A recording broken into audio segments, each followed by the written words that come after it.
வினவுதலுக்கு வினா எழுத்துதல் என்று பெயர். வினவுதல்னா என்ன? கேள்வி கேட்டல். இந்த கேள்வி கேட்டலுக்கு ஏ, ஆ, ஓ, ஏ இந்த 4 எழுத்தும் வினா எழுத்து அப்படின்னு பேர். அதை தவிர யா என்ற உயிர்மெய் எழுத்தும் வினா எழுத்தாக வரும். இதில் 4 உயிர் எழுத்தில் ஏ என்பது சொல்லினுடைய முதல்ல வரக்கூடிய வினா எழுத்து. இப்போ எவை, எது, என்ன, எங்கே என்று கேட்பது.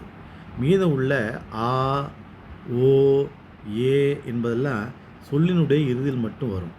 அதனால தான் ஏன் செய்தான் என்று கேட்கக்கூடாது, செய்தது ஏன் என்று தான் கேட்கணும். அப்போ ஏ என்பது சொல்லினுடைய இறுதியில் வரக்கூடிய வினாவாக தான் நம்ம கேட்கணும்.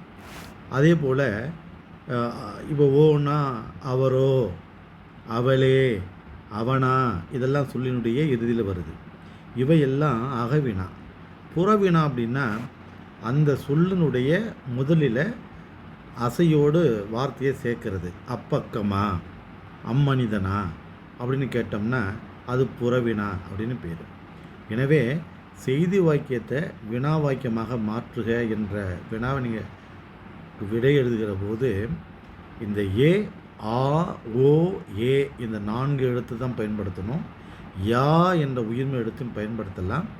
அது இறுதியில் தான் வரணும் அப்படிங்கிறது நீங்கள் தெரிஞ்சிடணும். சொல்லலாமா, அவையா அப்படின்னு சொல்கிறோம் இல்லையா, இவையெல்லாம் சொல்லினுடைய இறுதியில் வரக்கூடியதாக நீ வைத்து கொண்டு தான் விடை எழுதணும்.